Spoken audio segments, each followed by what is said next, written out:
Hey everyone, and welcome to the Atomic Cinema Experiment. I am Peter, and I'm joined as always by Tara. Greetings, citizens.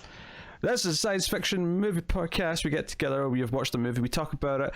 It is 70s Sci-Fi Month, and this is one of the few episodes that are actually recorded in the month that it's coming out, and a lot of them were done way in advance, back in late January. But we are here to talk about ZPG, and I would say ZPG to say Z properly, but it's an American acronym, so I should probably say it the American way, so it's fine. I thought this was a British movie. Is it? Well, I guess that makes sense. So the actors do all have British accents, but I don't necessarily assume that means it's a British movie, because there's so many movies that are technically, like, you know, they're technically still American movies because they're funded by American companies. Okay, ZPG it is. I mean, we can go with ZPG. I'm good with that. Like, you know, here's the thing. Doesn't sound right. I think saying the letter Z, it does sound better, right? Just to get into a little bit of a versus here. But I will have to admit that when it comes to acronyms, the Z does roll off better into the other letters. Yeah. Nobody says JZ. No, you don't know. So, yes. So ZPG is a post. Well, nah, it's more of a dystopian movie, I guess. But it's kind of a dystopian movie that is verging on post-apocalyptic. It's verging on it. It's not quite there though. Yeah. So we'll start spoiler free, of course, as we always do. We'll give you warning before we get into the spoilers. The basic premise of this is that we're in the future. I actually didn't catch which year if they said one. Did you catch a year? No. Okay. No. So it's in the future, and basically, climate change has gotten to such a ridiculous degree in this version of the world where everyone has to wear these breathers when they go outside because it's just thick with smog and smoke and whatever else is in the atmosphere, and there are various problems. Overpopulation has been a big one, and zero population growth is what the movie title stands for. Means that they put in a ban on childbirth for 30 years. For the next 30 years, no one's allowed to have children, and anyone who does will be punished by death, and the child will also be killed. So they do this, and we actually skip 8 years past this day. We get a little intro at that part of the timeline, and we skip 8 years ahead. And what's interesting that means is that the youngest legal child is now 8 years old. There's no one can be younger than that and be allowed to live based on this, which it brings a lot of interesting ideas when you think about it. You're like, wait a minute, so when this ban is lifted 30 years later, like the youngest people who can people who can have kids now, like the youngest people who will exist will be 30 years old. There'll be no one younger than that. That's kind of an interesting thing to think about. And I was actually thinking about, because obviously the main plot of this, I've got a lot of parallels, bizarrely, with Equilibrium, if anyone's seen that, the Christian Bale movie that came out in like 2002. Yeah, I saw that movie. Yeah, I've got some parallels with that. And that was emotions that were banned, not kids, but like there was some similar ideas in the sense that the main character like sort of chooses to like ignore it and like does it anyway, right. And like I was seeing a lot of parallels with that. But of course the plot is that the main... Isn't it also kind of similar to, is it Omega Man? The Omega Man? But it's like the opposite. Instead of like, we're controlling population size by giving you an expiration date rather than how many kids you can have. You're thinking of Logan's Run. Omega Man's I Am Legend. Logan's Run, yeah. Okay. Yeah. I haven't seen either of those. Okay. I'm not a very good sci-fi nerd. Yeah. Logan's Run, which we'll do in 70s month 2, whenever that happens. Yeah. That's the 30-year-old age limit. That's what you're thinking of. And then Omega Man is an Green has a little bit of that. Yeah. Omega Man is an adaptation of I Am Legend, which was also done in a Vincent Price movie called The Last Man on Earth, which of course was also done in I Am Legend, which was the Will Smith movie. We have so many movies to watch. I know. So many. There's so many. So that's that one. So the main plot is that we have this main couple played by Oliver Reed, who I mainly know from Gladiator, which was actually his last role because he passed. The only thing I know. Because he passed away before the movie came out. In fact, there was like one shot in Gladiator they had to digitally do some trickery to do his final moment. I know him from Gladiator, and I know him from the Academy Awards during the In Memoriam section, where they also showed the Gladiator clip. That's the only thing I know. Yeah, but I recognize him though. But he's obviously like an old-timey actor who's like really well known because he was an established deal. He was a well-respected actor when he did Gladiator. The people knew him, but I've never really seen him in anything. Movie while watching it, I'm like, I have to know this guy from somewhere. Yeah. Like he's just so he's got so much like presence when he's on screen. He's like, so intense. okay. Though. Is he always this intense? Because he's very intense in this movie. yeah. This is not a man who smiles or cracks jokes. He's like to the point where he stares right through your soul. I mean, I guess I can't say what I thought it was going to do because that's would basically confirm that it doesn't. But I always think in all sorts of dark things, places this plot might go, thinking that he was going to be some villainous character by the end because it was so like I thought it was going to be this controlling husband who's like going to like beat her up or like demand things or like he had like this really intimidating presence. I think this world has just hardened him. Yeah, possibly. He's hard to read, no pun intended, for a long time. And then his wife, played by Geraldine Chaplin, who I actually I recognize. I said this before we started. I recognize her older face much more than her younger face here, because I know her from like movies from like the 2000s and 2010s, because she's she's an older actress now, obviously, and I recognize that version of her more than I do this younger version, but. She's in a lot, but I think the only other role I know her for is Dr. Zhivago. Yeah, I've seen that too, but I from more modern stuff, I've seen her in The Orphanage and some other stuff. She's in that kind of thing.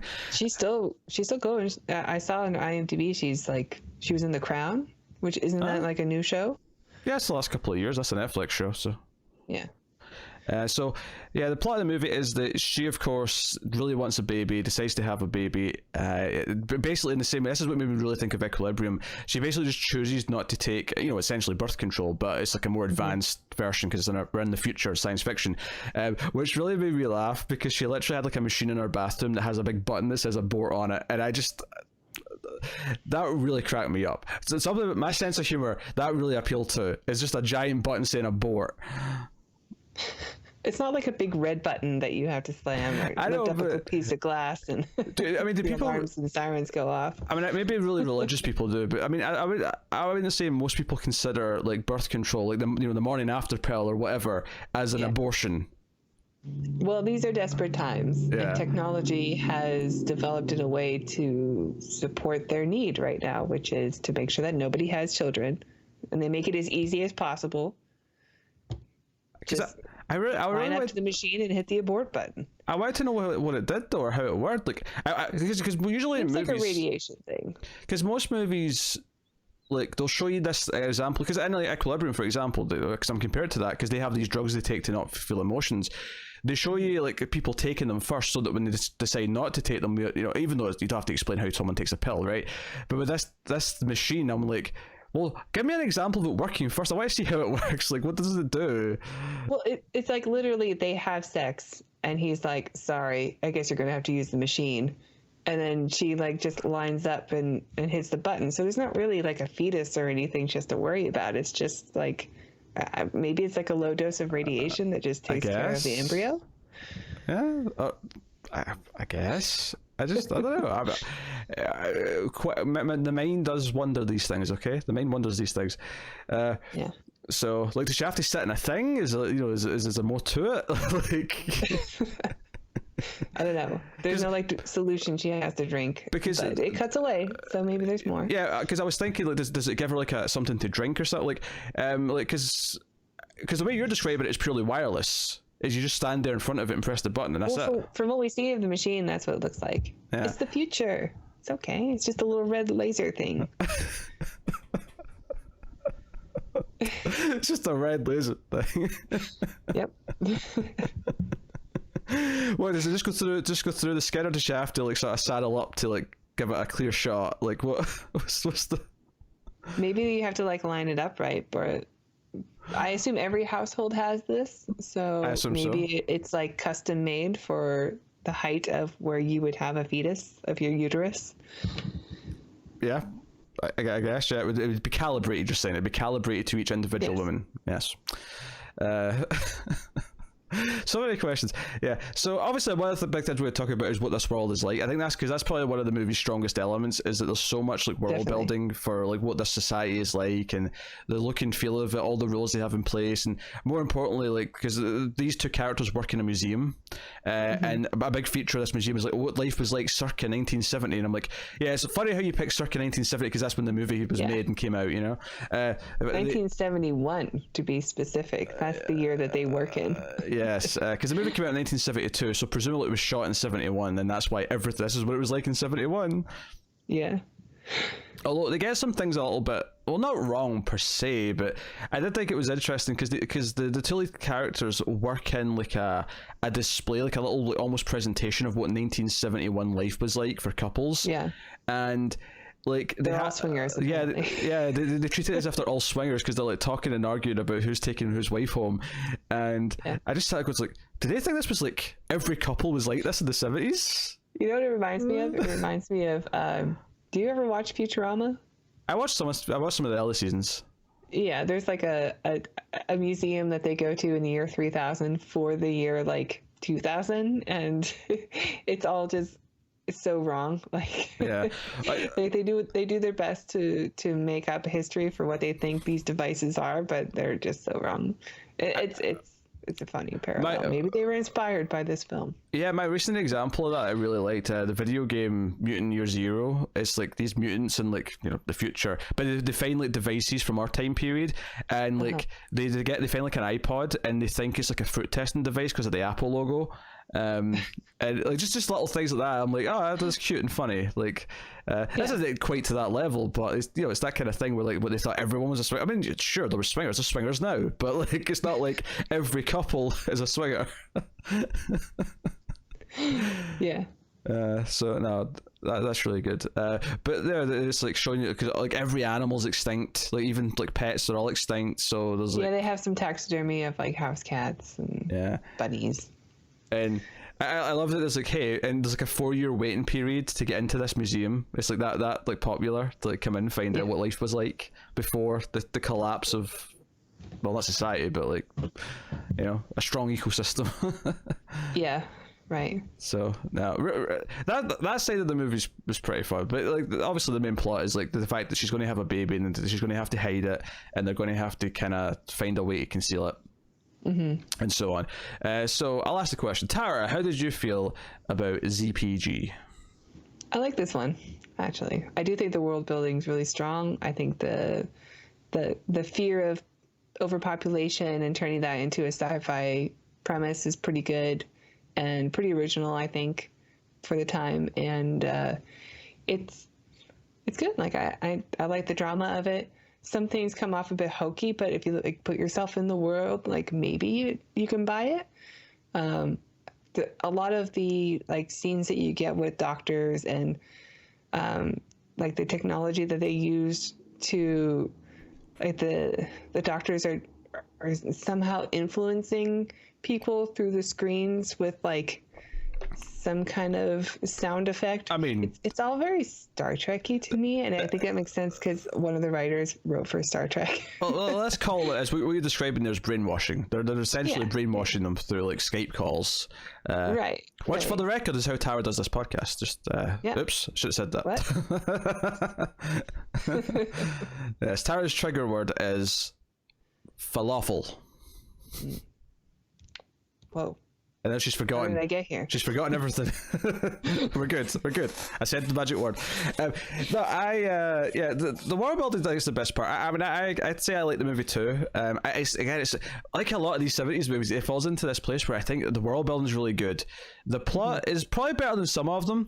It's still lacking. There's a few elements that it introduces early on that I felt like it didn't really pay off much on, like the upper characters who are like, you know, either brainwashing or whatever. Like I felt like those elements like are introduced early on, like they feel like they're almost like just irrelevant in the second half of the movie. They never really come up again like a meaningful way. Yeah, I think they're there mostly to justify why people are okay raising dolls.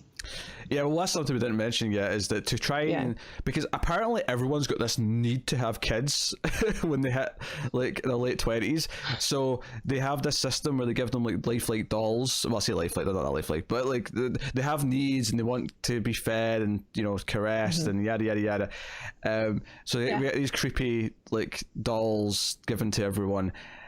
That element's there, and they try and convince people to have those and to sort of like I get that. Okay, some people would really want kids, and that was actually one of the interesting things I started thinking about as I was watching the movies. That so this generation that's in charge, who make this decision to ban, you know, children for 30 years, like for giving birth for 30 years. I think it's really interesting that, okay, that generation who's making that choice, like the generation who's just they've already had kids. Yeah. They've already had kids, and the generation that's coming up next, that this is why I think the 8-year time jump's important. Is I think that's around the type of time where the next generation is at that age where they want to start having kids, but now they can't. They're not allowed to, and they weren't really necessarily involved in the decision process that was banning all this in the first place. So I think that's really interesting that they're making the choice for the next couple of generations. There's almost like a baby boomer millennial kind of parallel we can make here with not so much the specific thing, but just the idea that the one generation has really screwed things up for the next couple of generations. Right. Well, plus there's the big spotlight on us, and even though the movie is made in the 70s, there's still the whole, like, during the museum, everybody indulged in all these things that they knew would leave future generations struggling, but they did it anyway. Like, they knew the consequences and they chose to do it anyway. So there's a lot of hate towards our generation and previous generations. Did you enjoy? I mean, you'll like this from your vegan like side of things. The fact that like all food has to be like just synthesized now because all the natural resources, and vegetables are really valued. Like, people are robbing vegetables from each other because they're really in high regard. But that movie that they show in there, I guess we'll talk about it just in spoilers, but was disgusting. Oh sure. But what really made me laugh here is that when they're at a restaurant and all the food comes in these tubes, all I could think was Rocket Man. Yeah.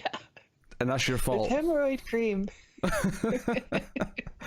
That's your fault, because I'm looking at a menu and at one point it says like, oh, the steak's gotten better, it actually smells like steak, it tastes like steak too. Does it? Yeah. Yeah, I like it. It's all just like different flavors of Kool-Aid and like I don't know, like transparent condiment containers and like toothpaste. Yeah. It's like, yeah, they're having a blast with that stuff. I love that they show like the people eating it, but there's one guy who just clearly has nothing on his spoon and he's taking a bite out. Probably shouldn't have been in the movie. Yeah, I wonder, like, this is one of these things where, like, is he being fussy, or is the gunk that they've made for these scenes actually really disgusting? So they thought of actually putting their mouth as actors, like, on set. Because in theory, they should give them something that's actually quite pleasant, so it's easy to use, like, when they're acting. It's probably just Kool-Aid. Kool-Aid and... Well, I don't know what the paste would be. Yeah, that's the thing. Like, what is it? Like... The only thing that comes in tubes like that I can think of is, like, wasabi. And yeah, you don't want to eat spoonfuls of wasabi. Yeah. So I don't know what they made to make that work. Because sometimes you hear really discussing things about how they create certain like unique, stuff that we don't really have. Like what it's actually a mixture of these 2 or 3 things, and it's like, oh, that is disgusting. Like, but some actors have to like put it in their mouth and whatever. Sure. Kind of like when we talked about Alien, we talked about the milk and stuff that they use for Ash, like spitting up the milk blood. It wasn't just milk, but it was like milk and something else, and it's like, oh, that sounds disgusting. Like, yeah, it's probably like cornstarch or something to thicken it up. Yeah, so I don't envy the actors when it comes to all this. I think this movie has a really weird like style to it. It's got a really weird tone where I really like it in places where it feels like everything's kind of dreamlike and hypnotic, but then there's sometimes where I feel like the plot almost like feels like it's taking a back seat just in favor of just being the style. So it maybe needs a bit more balance for me, but I do kind of like it in places like like there's a call earlier on when she calls her doctor. And this is where the sort of the brainwashing stuff kind of comes in, and there's certain moments where it does kind of sound really dreamlike when she says things like, "I want to have a baby." And he's like, "That's not possible." What was her name? I need to say her name for this. Carol. That's not possible, Carol. That's just not reality, Carol. He's really sort of like rubbing it in, and I just thought I got that, and he was like, "I can't make love." And he's like, "Have you used the audio video?" Supplemental erotica. Just call it porn. Like, don't dress it up. I've tried, but it's not helping. Most women find that very helpful. And I don't think. I mean, I think there is like a sexist theme in this movie. I don't necessarily think this moment is intentionally playing with it, but I did kind of get like a vibe of like him, because he says a line like, "Oh, most women find that very helpful, Carol," and I'm like, how do you know? He's incredibly distant. Yeah, like he's not really there to help her. He's just trying to get her to fall in line, take her medicine by giving her the brainwashing, fixing her that way. Yeah, take your pills, do what we say, don't get out of line. You know, that's how it feels, but dressed up in a helpful tone, kind of thing. That's what it's like. Yeah, because I like the style of the movie too. I like all, like, in the very beginning, you see when they're doing the order, like, people are out there with their mask, but they're still wearing like regular, or at least clothing that's distinctive from each other. But then when you get to the 8 years later, everything has become so organized, and they're all in like jumpsuits. under so much more control that they're all in the same jumpsuits. Everybody wears the same thing. Yeah, everybody has the same thing that they're excited for, which is going to the museum or getting this baby, which is a doll. I mean, it's soulless, right? That's the whole point, is that it becomes a soulless society because people have no freedom. And it's basically, I mean, the movie's basically suggesting, we need a solution and we can't let all these problems get out of hand. We have to do something, but clearly this is not the answer, because this is going to destroy us in different ways, like equally important as like everything else, which is you know, I think that's a fine message. I mean, I think it is an important thing to bring up, because when you talk about overpopulation, which I mean, there have been countries that have put out rules, like one child rules, you know, and that really was a solution for them at the time, but now they are facing the consequences of that. Now, there's another parallel that I want to talk about here, though, that I think is very fascinating, is the idea that there's so much talk a lot of the time, right? Especially when it comes to the idea of Planned Parenthood and the idea of the, you know, freedom to choose, all that kind of thing, where of like powerful men seemingly wanting to control women's own choices over their body. I think there's something really fascinating about this movie, about essentially it being the same thing but in the opposite way, where they're saying, no, you can't have a baby. It's the opposite, because normally, of course, the debate is you can't choose to have an abortion, you have to have the baby, right? That's usually what the argument is from people, which is ridiculous and already it's an end of discussion. But it seems to stem mostly from a religious background but it's not just about that, it's about having control over the woman, regardless of what they say. And this is the same thing, but with the opposite, like, you know, goal or tactic or whatever, right? It's this flipping it around and saying, no, we're going to control you, but in the opposite manner, where we're saying that you can't have any babies. And we're seeing how, and it's still the woman's fault, and it's still the woman's fault. Yes. So we're seeing how it plays with that, and I thought that was a really interesting flip of like reality and the way things actually go, and how it affects like our main character Carol in a ways that's different from someone who's forced to have a baby when she doesn't want one. This is someone who's been told she can't have one when she really wants one. It's a really different approach, and really, really interesting.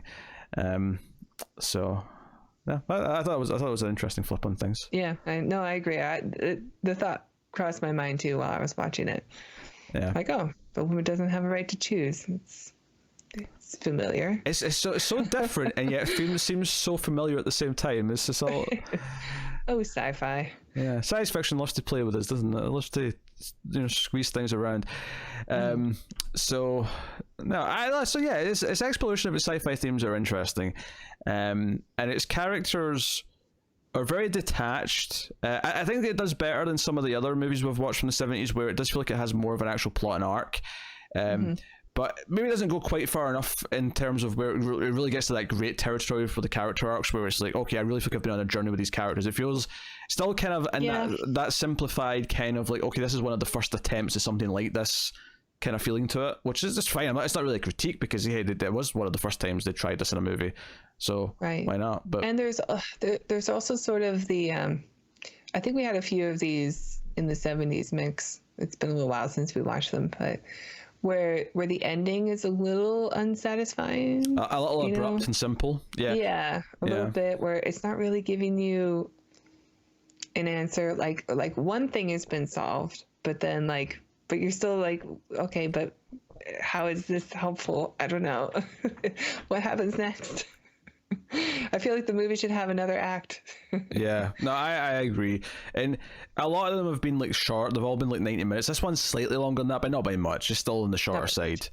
And you feel like, yeah, there's maybe more exploration to go on beyond like the point of the ending, or at least have more in the ending to really kind of set up, where it's going. And it's funny because I feel like modern movies like have the opposite problem, where a lot of them are far too overstuffed.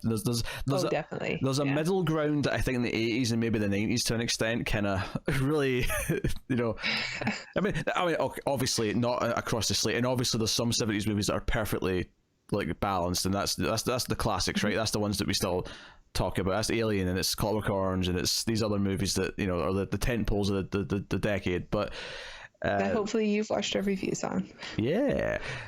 So no, really, really interesting stuff. I think there's definitely some unique qualities to this one that stick out.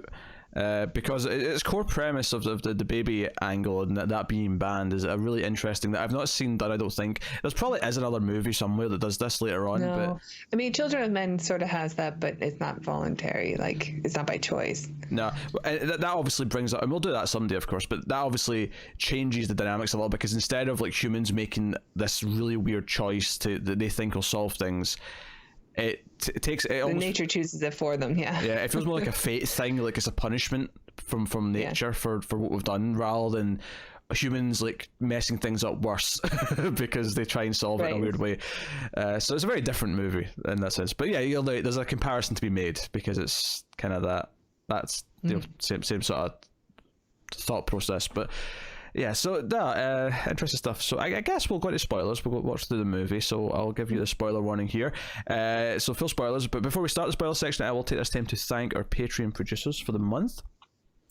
So thank you to David Short, Alison M. Fordyce, Cindy Palacios, and Tyler Hess. You guys are all patrons at the $20 tier and above, and that's why you're producers. But you can, of course, support us for less than that, can't you, Tara? Yeah, if you like the content, you like what we do, and you want to support the channel, go check out our Patreon page. It's patreon.com/MildFuzzTV, and donating as little as $1 per month will get you bonus episodes of The Ace. So you can check out all of our B movies that we have indulged in and reviewed for you. Yeah. So for your eyes and ears. And of course, the bonus exclusive movie for this month to go along with the theme is also a 70s bonus movie. So that was Death Sport, little gem, starring David Carradine and yeah, go on. Richard Lynch. Yeah, Richard Lynch. It's actually the same producer as well as Death Race 2000, which is why we picked it, and obviously that was out earlier in the month from us, so it's kind of a spiritual continuation of that line, although spoiler, nowhere near as good as Death Race 2000. Death Race 2000 sets a pretty high bar, though. In its own way, it kind of does, yeah, that's true.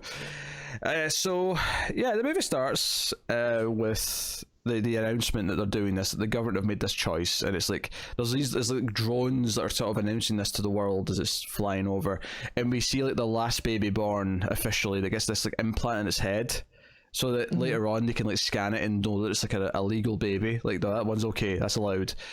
Because there's a scene, it's actually one of the most interesting scenes in the movie, is that there's a person in the street, and I was actually kind of laughing to myself, this is like great low budget like design, because like there's so much like fog and smoke and like everything. Don't have to have sets. Yeah, like the sets like could be next to plain as possible, and we would never be able to know because we can barely see them. Yeah, everything's in a fog.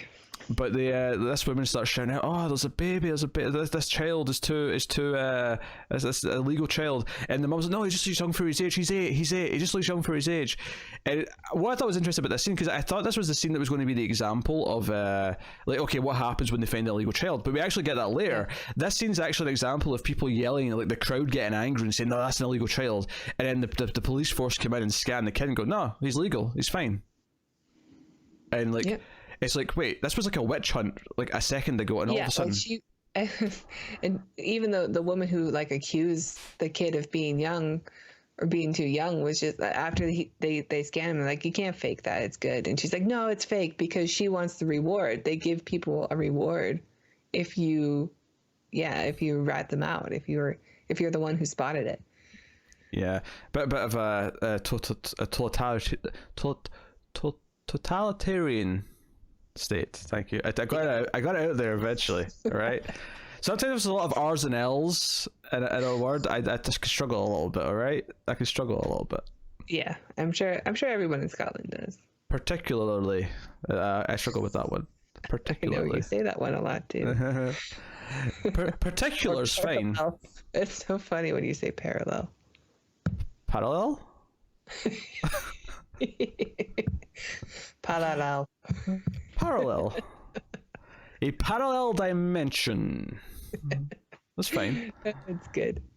I'm glad you enjoyed yourself. I don't. Matt's a big fan of when I say squirrel girl. Yeah. So yeah, whatever. You're like Arnold Schwarzenegger. You like to add some syllables. Give these people the air. Give these people I air. just wanted again. Yeah.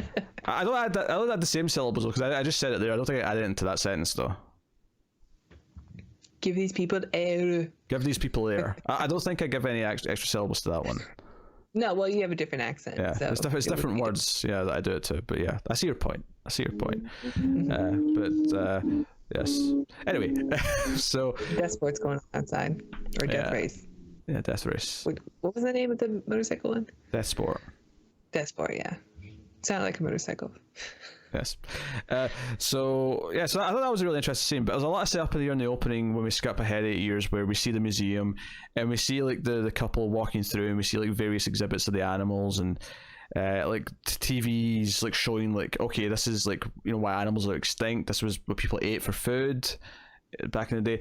I like the little things like, oh, they'll be worried about the stuffed cats because like these animals were given to children even. I'm like, yeah, what were you worried about from the stuffed cats? It's like, it hadn't do anything to you. Like, you know? I don't know.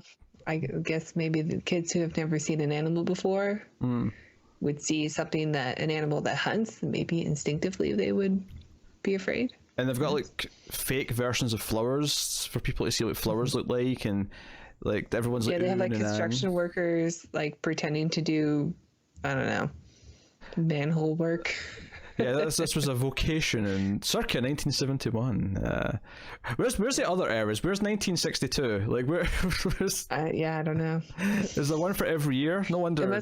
71 must have been a very important year in this history. It must have been, yeah.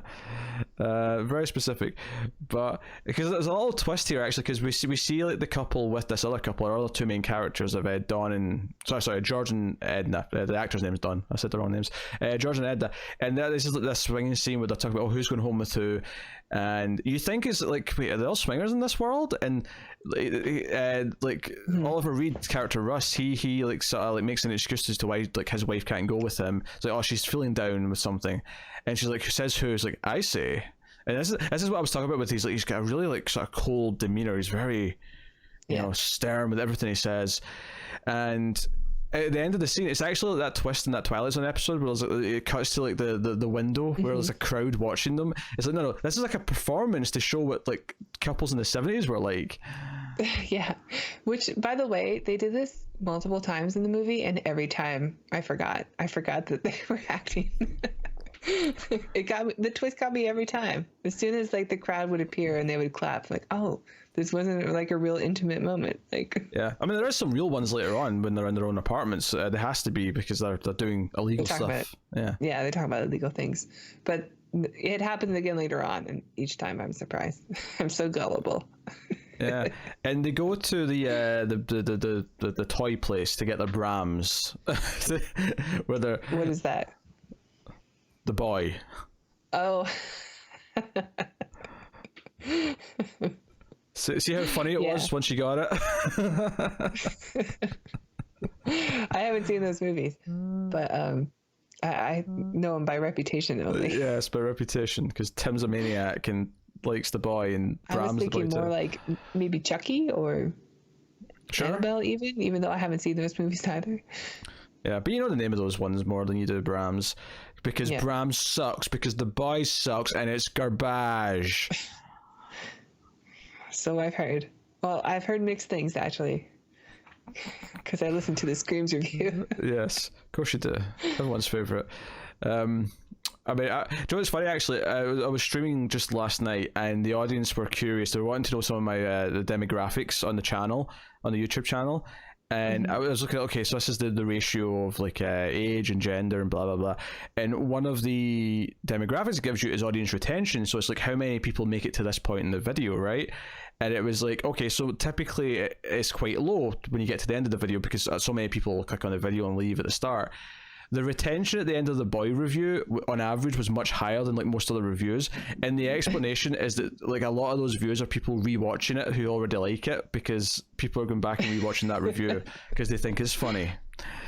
Well, I mean, you're bringing it up here, so maybe it's worth checking out if you guys haven't listened or watched to the boy review. Yes, people enjoy the boy 1 and 2. They also enjoy the Leprechaun movie reviews. Those are quite popular. Oh yeah, those are good movies. Sure. It's why I say bless you after the third sneeze. Only the third sneeze. I don't want myself or someone I know or care about to become the bride of the leprechaun. I don't even know why you say that. I don't even know. Leprechaun's Tim's delusional love. But I mean, Tara has that with some stuff too. I like the leprechaun movies. Yeah, no, but your version of that's like, well, what did we do? It was you like that with Star Trek, I guess. It's just the Star Trek. It doesn't matter how bad an episode of Star Trek is. You're like, no, it's 10. There's no such thing as a bad episode of Star Trek. So that statement you made was an oxymoron. Sure. So it's basically they're waiting in line for the doll, right? And they're seeing the couple in front of them. I mean, they're like not even first in line; they're like fifth in line or something like that. But the couple at the front is getting their doll, and she's hearing like the explanation of like, oh, it'll cry, it'll want its mummy, blah blah blah, and eventually even get sick. she just breaks down and is like, "Get me out of here! I don't want to be here. Get me out of here, Russ. Get me out of here." So they leave. And it's pretty soon after this that they see like, so we get a second thing in the street where someone actually does like spot someone with a baby, and we get this woman yelling baby baby baby in her gas mask. And the reason why I'm specifying that moment is because the main character Carol, like over the course of the movie after this, like has like many flashbacks to her saying that like probably like 15 times. It's a lot. Yeah. You see that one shot again a lot because she's like worried of being caught. But I like that they cut the audio of it. Oh, you just see the visual. She has the flash. See, you don't really get tired of it. Like you would get tired of hearing her say "baby, baby, baby" over and over again, but you don't because the audio is cut. Yeah, she has one of those very cutting English accents that feel really harsh in the ears as well. Yeah. She's a siren. Yeah, I meant that may be more the audio quality of the time rather than like her voice necessarily. So I'll give her some credit. I'll give her some benefit of the doubt. But this is a time where they do actually catch someone with a baby. This woman's given extra rations. She's given like a voucher for more food. And this drone comes in and drops down a dome where the guilty culprits, right, the mum and the baby, are given 12 hours to think about what they've done, and then they're gassed inside the dome. Yeah. Proper brutal. Yeah. 12 hours? That's torture. Knowing you're going to die. Yeah, and your baby's going to die? Like, I mean... Yeah. It's pretty rough. It's pretty rough stuff. Can't, like, everything gets sealed off too, so you can't, like, even say goodbye to loved ones if they come up to you. Yeah. In fact, I think this scene's after the scene where she calls the doctor, but we kind of spoke about that already in spoiler free for the most part, where she's just asking, she's like, oh, what a baby. He's like, that's not possible, Carol. That's just not reality, Carol. Yeah. You want your doll. Have you tried making love, Carol? Yeah. And it does that old science fiction thing where in order to know that something's being transferred through the screen, there's like this humming sound that gets really irritating. Damn straight. Yeah. So... Yeah, but anyway, so like she's still saying she wants these things. She it's around this time where it's like close to Christmas, right? Some time has passed. Actually, no. It has to be like after this because, yeah, it has to be because that's the time jump. That's why she's like 4 months pregnant when she's pregnant. So she has sex with her husband, right? And it's very cold afterwards. He's not the most gentle, like caressing lover after the fact. He's very kind of just lying there, just sort of. I think they're both, a little depressed. That's true. In this world. But he's like, you're gonna have to go take care of it. That's why he's like, off with you to take care of the Sorry. and it's just clearly distress. This is where we see the stuff in the bathroom. But it's after she wants like a Christmas tree, right? Christmas is coming up. We do a bit of time jump, and there's a drone. There's a drone going through. It's like, since the dawn of time, a celebration of winter solstice has been part of every civilization, and the ancient Egypt even had something Christmassy, different, but in that time period, and we see they have like 21 days or something. Yeah, till Christmas.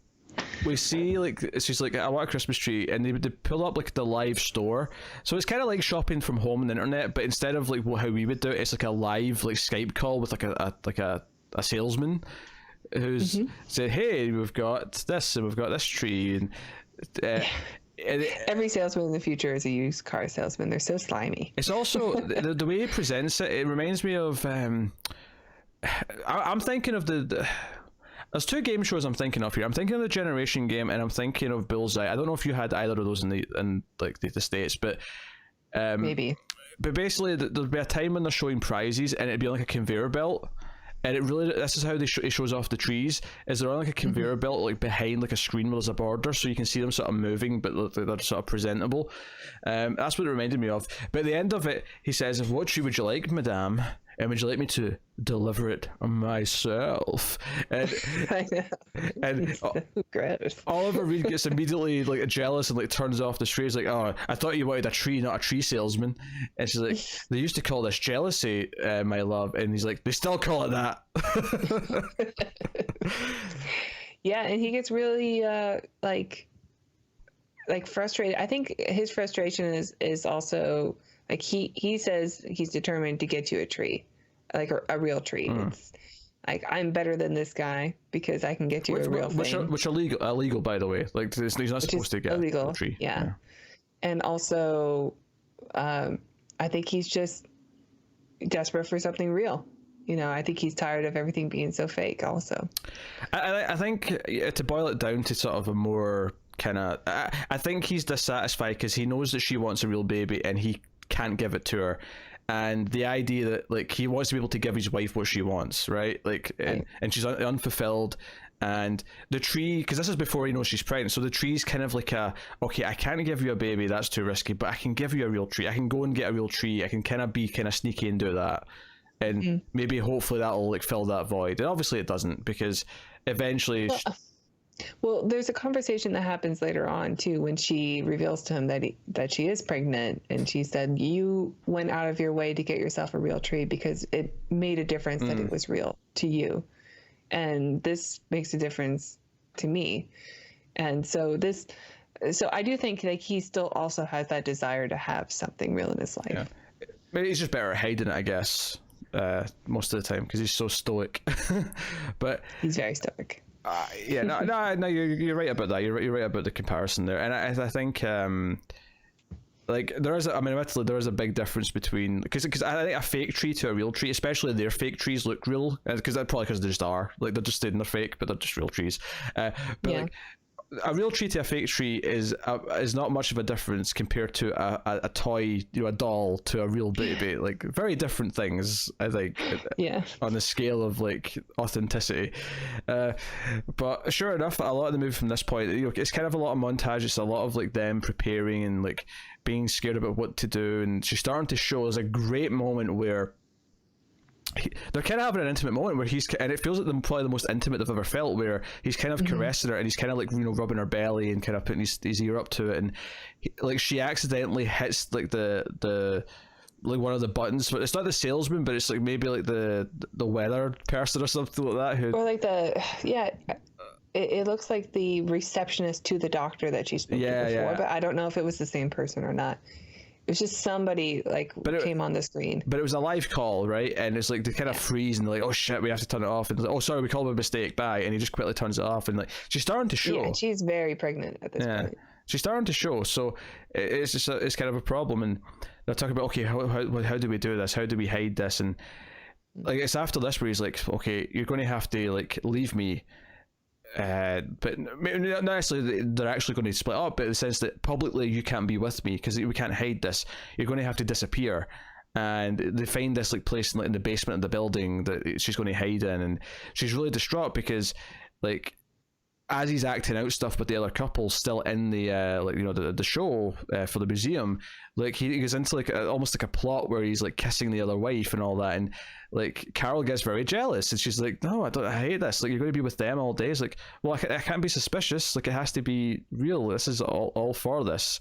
Because at one point he says, look, if this really bothers you, there's still time to go and say, hey, I didn't realize that I was this far along, sorry, can you take care of it? Essentially, if you go get an abortion now, maybe you'll get away with it, kind of thing. And she's like, no, I don't want that. So it really is this kind of dour mood. Is there, because obviously they're being hopeful because they want their baby, but the whole time it feels like, oh, how can you hide this? How can you not get? It's almost like a little bit like Don't Breathe in a way, where you're like, how can you hide this in this world? Like you can't hide a baby. It's too hard. It's a good movie. Yeah. And there's another great scene where, because she's so isolated, and I think something gets triggered where she becomes ill, and the baby is starting to come early, or she's starting to have contractions much sooner than she's supposed to, because she's already said, like, I still have almost a month before this baby's coming. And he goes to like a future public library, and he's pretending to look at something else that is close to premature birth as a subject, like spelling wise. And then he clicks on the premature birth and all these alarms go off, and like his chair all of a sudden gets sucked into another room where he's surrounded by mirrors and lights, and like he's being something is causing him pain. And they're questioning, like, why did you look up premature birth? They're beaming something at him. I would say that this is probably the most like out there science fiction moment of the whole movie, in the sense that just visually, because it feels so like, he's just beamed into a room and there's this like ominous voice saying, why were you looking at this thing? You're being sent to like this detention place for months, and the penalty for this. And he just yells out, no, it was a mistake, I was looking up this other thing. And I think that material is filth and shouldn't be available. Like, why is it even there? And it's only once he really like sort of like makes it clear that he's disgusted by the fact that he found this, that they kind of say, okay, no punishment's required, you seem to have made a mistake. Like, why did you not like click away, like as soon as you realized it was wrong? You had plenty of time to do that. He's like, I couldn't look away, like it's it's so tantalizing. No, it's a really good scene. This forbidden thing. Yeah, it was a really cool scene. Yeah, it really sticks out. And then the baby comes, and of course there's no doctor or anything like that for this. Like, they have to just deliver the baby on their own, and it's like, okay, they've got this baby now, and like very quickly the baby gets a little bit sick, and they actually introduce a character early on. One of the early scenes, Carol goes to see this old doctor friend she has, who's kind of out of it now. He's kind of like he's living, well, I don't know if he's in like an old folks home. I think he's just living with his wife, but he used to be taken care of, and he was a child doctor before. He was a pediatrician before all this happened, right? Yeah, he delivered Carol. Yeah, and she wants to go to him. So this is kind of one of the big set pieces of the movie, that she has to like, because basically Russ goes and gets one of the dolls at this point, right? The idea being that if it's established they've got a doll, they can maybe get away with sneaking around with the baby under the pretense that it's the doll instead, right? And she has to take the doll all the way to see this doctor, and she's out in the street. She runs into her friend. Who kind of sees something fishy. The friend who's part of the other couple, the swinger couple, for lack of a better term, and she ends up having to, like, the baby starts crying, so she has to kind of go on the run, like through the town, and she ends up going through this like theater. They're watching this film, and the baby starts crying, and it's kind of noticeable because that sounds really lifelike, and people start hearing it and noticing it.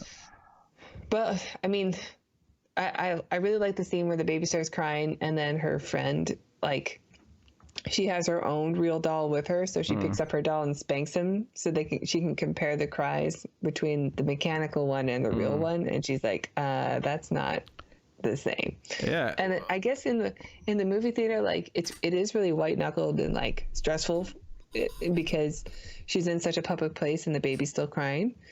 But they're also watching a movie about the past, so maybe you can kind of get away with this, like, the sound of the film, because they're watching like footage of.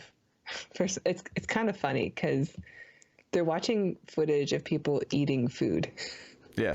Like just mountains of disgusting food, sausages and like wheels of cheese and all this abundance of food. And everybody in the theater, their stomachs are all growling. So that's also masking the sound of the baby crying. Yes, but there are some heads that turn. So, admittedly, I think if I have a disappointment in the movie, it's that maybe this stuff here isn't as tense as I'd like it to be. Like, I think if this was filmed and directed in a way that was a bit more, this is where like the dreamlike quality should maybe drop a little bit, and it should feel just more like a straight up like thriller for a little bit. Listening to all the sounds of the stomachs like growling sort of made it feel like a Terry Gilliam film or something. Yeah, a little bit. I felt like the surrealist element to the movie kind of hampered the suspense here a little bit. I think if this section of the movie, I thought it was suspenseful because of her friend realizing that she has a real baby and is trying to like.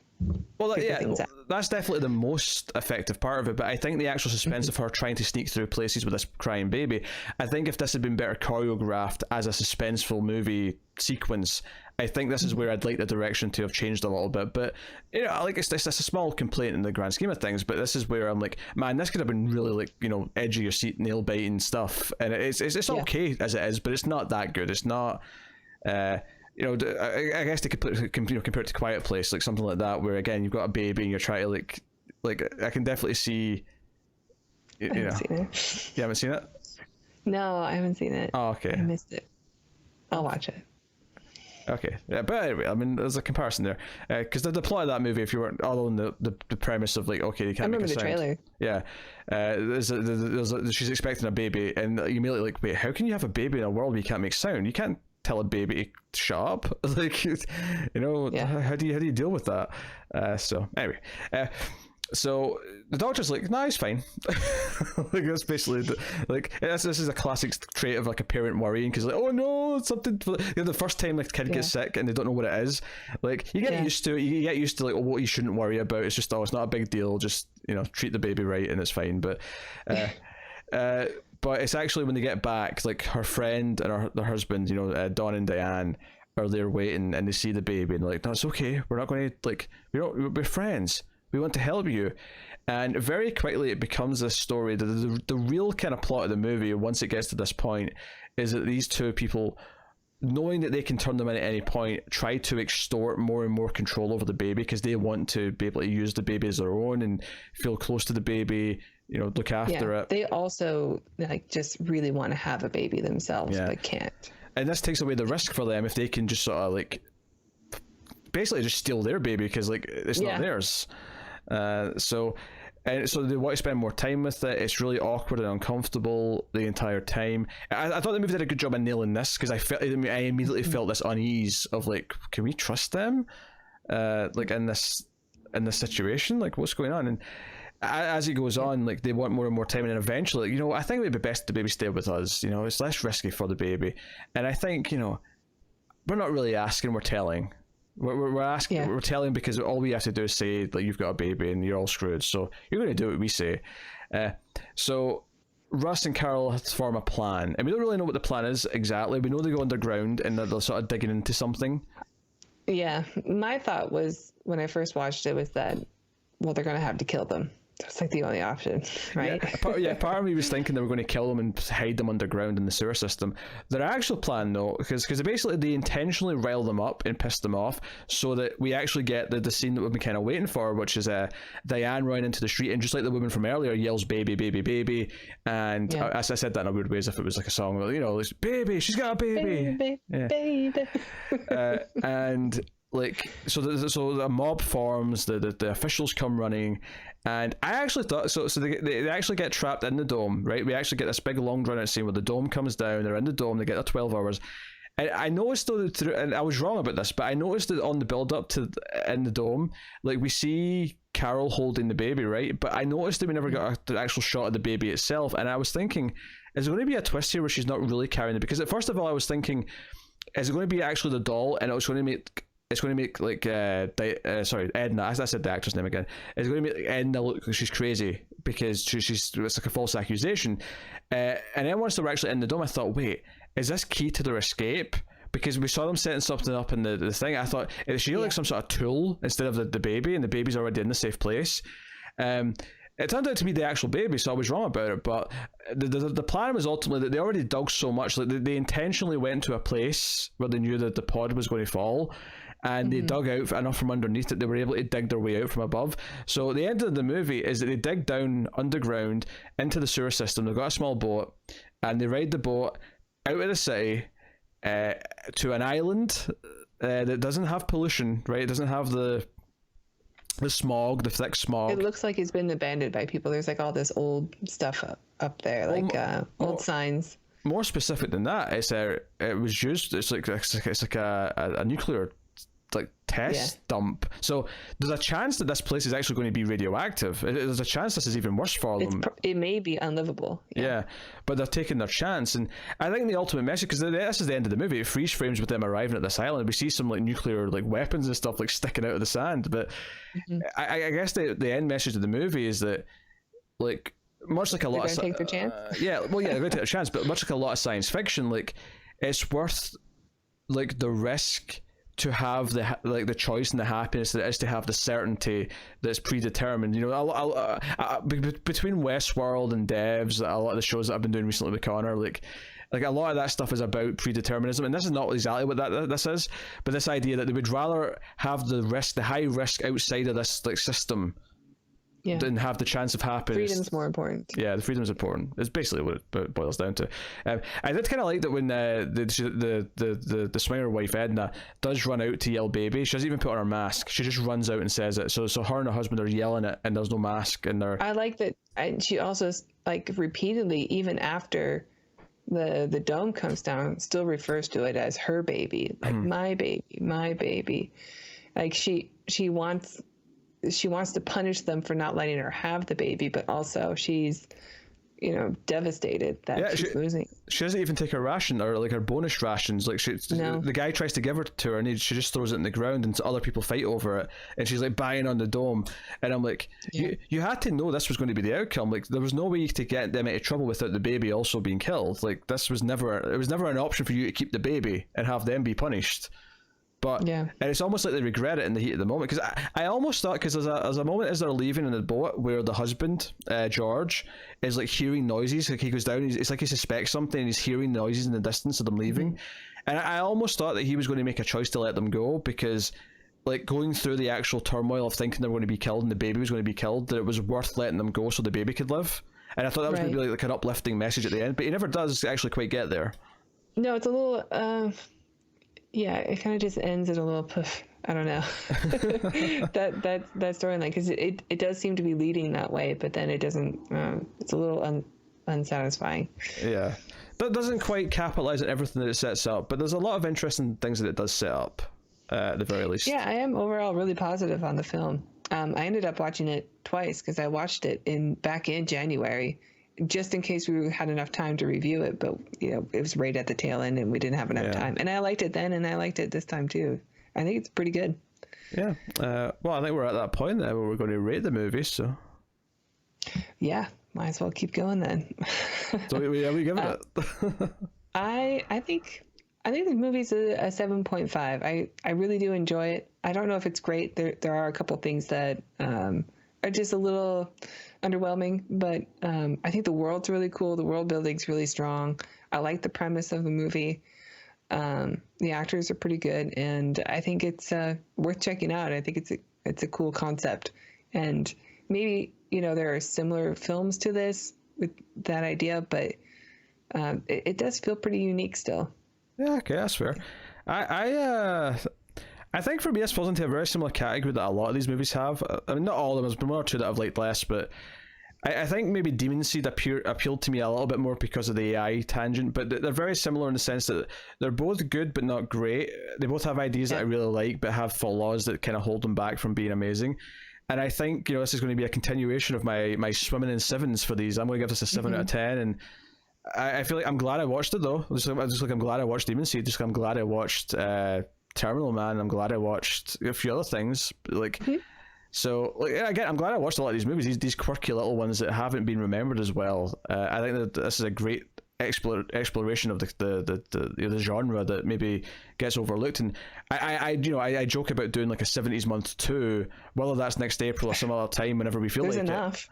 But there is, like, I actually like brought out a list of 70s movies, and I found enough for 2 other full months, assuming we do the same amount as this month. There's a lot of popular ones that we haven't done. These are just more ones that sort of went under the radar. Yeah, so I would recommend checking that if you like sort of weird, quirky, not even quirky, I wouldn't say this is quirky, but just if you like kind of unsung sci-fi movies that aren't necessarily completely, home runs, but are worth watching if you like seeing interesting ideas and exploring different ways, then I'd say give it a try. It's definitely a bit slow. I mean, in fact, I laughed because when I looked up because I always have the IMDb page up so I can just look at character names and things like that, and director names. In fact, the director is Michael Campus. But the first review on IMDb, because it always sort of spotlights one, the title of the review is Zero Plot Growth. So this was clearly someone who did not like the movie. It's clever, but it's a little harsh. Yeah, very, very good. Little way.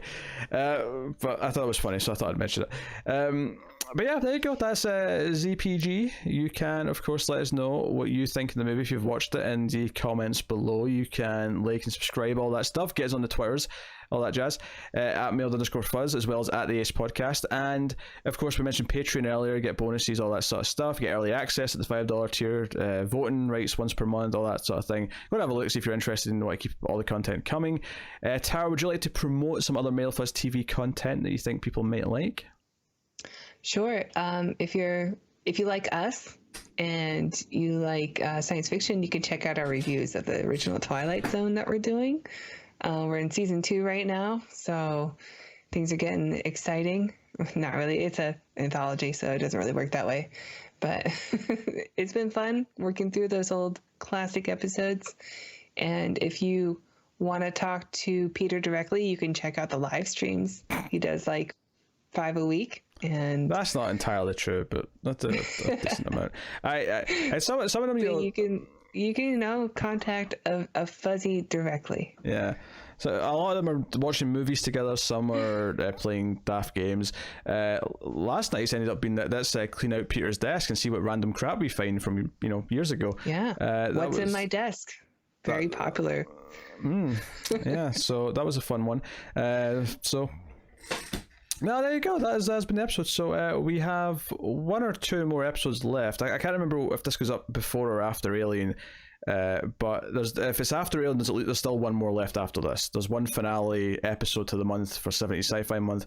So hopefully you enjoy everything. But yeah, let us know what you think. But that is us. So thank you once again for watching or listening. We always appreciate it. Keep watching science fiction and computer. Via a tube of paste, of course, like this movie. Not actual stuff, some fake stuff. Salsa paste. Add some computer. Add some synthetic salsa.